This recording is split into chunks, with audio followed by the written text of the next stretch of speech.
O Richard Carey, por exemplo, ele é uma minoria. Basicamente, são pouquíssimas pessoas que defendem a perspectiva dele. Na academia, grande parte dos historiadores defende que existe, sim, algumas questões históricas ali nos evangelhos, que nem tudo é teológico, né? Então, a teologia em si, a teologia cristã, a forma como os cristãos entenderam a morte de Jesus, a sua crucifixão, a sua ressurreição, conforme eles acreditavam. Então, tudo isso influenciou a essas narrativas. E também vão influenciar posteriormente, quando eles tiverem também debates contra os judeus, quando muitos cristãos já no século II e III vão querer defender o cristianismo frente ao Império Romano, também vai ter interpretações teológicas no período medieval, e assim dando sequência. É interessante que a preocupação em si histórica, propriamente dita, sobre o que aconteceu de forma sólida no cristianismo e com Jesus e no cristianismo primitivo, ela é algo bastante recente. Nós estamos aí com cerca de 200, 300 anos que tem essa maior preocupação.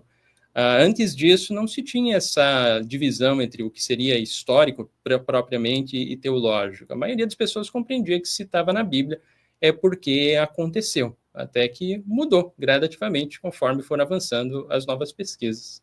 Então, seria, acho que nesse sentido aí. Vespasiano, Tito e Domiciliano criaram Jesus porque eles não se converteram ao cristianismo. Faltou fé no próprio projeto? Esse daí do Monk's Channel, na verdade, isso daí fala-se a respeito da hipótese flaviana, né? Mas essa hipótese, conforme eu já até comentei com o Shaolin, ela não é aceita pelos historiadores, ela é considerada praticamente como uma pseudo-história. Então, por exemplo, eu, como historiador nesse campo, não a defendo. Então, muitos acadêmicos até teve que eu acompanhava até uns tempos atrás o blog do Bart Ehrman. Então, ele tem um blog bem interessante, só que tem que pagar o anual, né, para poder ter acesso ao artigo completo dele. Daí que é meio mais complicadinho. Mas teve um artigo desse que ele comentou que essa hipótese, para muitos acadêmicos, é comparado a acreditar que a Terra é plana. Então, não é uma coisa que uma vez eu mencionei numa live antiga, que eu achava parecido com terraplanismo, mas não é uma ideia original minha. Outros acadêmicos que pensam da mesma forma. Então, não é uma coisa que eu defendo. E está certo a ideia, né, que ele colocou ali, que de fato, se eles tivessem criado Jesus ou o cristianismo, porque eles mesmos não se converteram. Se bem que, com base nessa ideia da Flaviana, eles não se converteram, porque a ideia deles era justamente lançar essa ideia para os judeus, para que eles evitassem entrar em conflito com os romanos, né? Então não faria sentido necessariamente eles se converterem.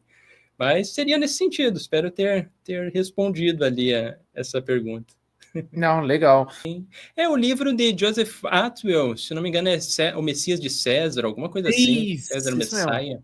Eu li esse livro já faz um tempo, faz alguns anos, que eu encontrei ele na internet. Eu não cheguei a comprar ele propriamente. Eu encontrei ele na internet em formato PDF, e daí eu fiz a leitura por ali. Eu acho que até está no Internet Archive, eu acho que deve encontrar esse livro ali. Mas aí, agora, de memória, eu não lembro de todos os pontos que ele argumentava, mas é que é um livro já meio antigo, eu acho que ele é de 2004, alguma coisa assim. É um pouquinho antigo. E também tem o que eu vi que tem, só que eu não cheguei a assistir, parece que tem no Prime Video também um documentário que trata dessa hipótese de Joseph Atwill, né? Mas que é uma coisa mais particular dele, também tem mais alguns que defendem algo dele, né? No campo acadêmico da pesquisa do Jesus histórico, é uma hipótese que está lá no campo bem, tipo, quase terraplanismo.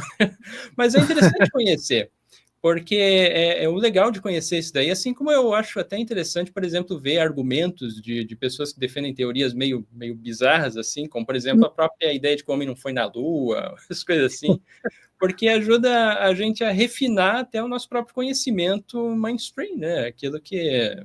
Bom, a gente, por exemplo, sempre foi nos ensinado, desde quando a gente estava na escola, que o homem foi à Lua, mas nós nunca paramos para pensar exatamente quais são as evidências sobre isso. Então, isso dá um estalo, né? Eu acho interessante, que ajuda a pesquisar mais a fundo, a olhar os argumentos. Antes que alguém pense, é claro que o homem foi à Lua, né? Nós sabemos disso, que ninguém mal interprete. Mas, assim, eu tento não ver tanto pelo lado negativo, mas pelo lado positivo dessa questão.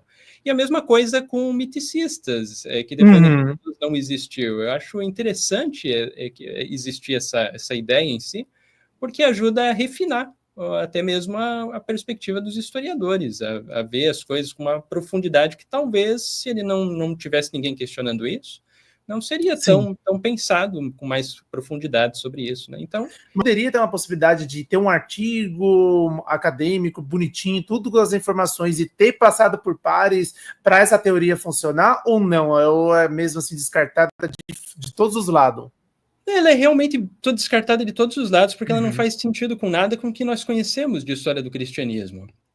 Porque todas as fontes indicam ao contrário dela, né? Então, a única forma de ela ser uma teoria que vai ser aceita, revisada por pares, seria se alguém descobrisse algum documento antigo que a confirmasse, algum documento que a gente ainda não sabe. Por exemplo, alguém encontrou um documento mostrando que realmente Flávio Joséfo, junto com os Vespasianos ali, fizeram uma equipe para escrever os evangelhos. Aí, daí você tem ali uma evidência clara. Mas mesmo assim, ainda geraria muitas perguntas, esse tipo de coisa, porque os evangelhos em si, eles têm teologias que são diferentes. O evangelho de Mateus não tem uma mesma teologia de Lucas, que não tem a mesma de Marcos. E a de João, então, é mais diferente ainda.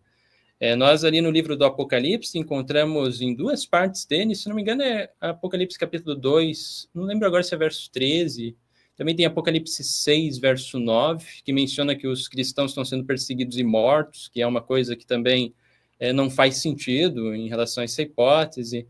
E mais uma série de coisas que daria para colocar, como, por exemplo, se eles tivessem inventado isso, de os flavianos terem inventado o cristianismo. Outra coisa que a gente poderia se perguntar é por que então, boa parte dos judeus não aceitaram, enquanto que a maioria dos gentios aceitaram, sendo que eles estavam visando justamente os judeus para evitar que eles se revoltassem novamente contra Roma. Outra questão que daria para fazer também é, por exemplo, os judeus na Judéia e na Galiléia, por ali assim, tá? A Judéia que estavam se revoltando, o idioma deles era o aramaico. Então, por que eles escreveram tudo em grego, sendo que eles nem iam conseguir ler direito esse tipo de documento? Teria que ser em aramaico, talvez em hebraico, seria o idioma deles ali. E por que o cristianismo antigo ele era tinha tanta variedade de pensamento e não tem uma unidade? Então, tudo isso indica que o cristianismo ele cresceu de uma forma muito orgânica, não foi uma forma pensada por uma única pessoa ou por um grupo de pessoas. Existiam várias discussões. Até, por exemplo, se nós pegarmos ali a Epístola de Paulo aos Gálatas, ele teve discussões com o apóstolo Pedro, segundo o que se encontra ali. Então, para que criar uma divergência tão grande, sendo que algo foi criado de forma central, né? Então, tem várias coisas que acabam não fazendo sentido quando a gente para e pensa com cuidado sobre isso daí. Mas o sentido principal, assim, que eu diria que seria o argumento principal para alguém fazer um artigo nesse sentido, revisado por pares, seria se a pessoa descobrisse mesmo um documento que até hoje ninguém encontrou e ninguém tem em mãos, comprovando que isso de fato aconteceu. Porque a história é feita com documentos, né? Então nós não podemos usar somente, tem um verso aqui que Jesus fala em favor dos romanos e já saltar assim adiante, um salto gigantesco, então os romanos criaram os evangelhos. É um salto muito grande para poder fazer, precisa de mais evidências nesse sentido.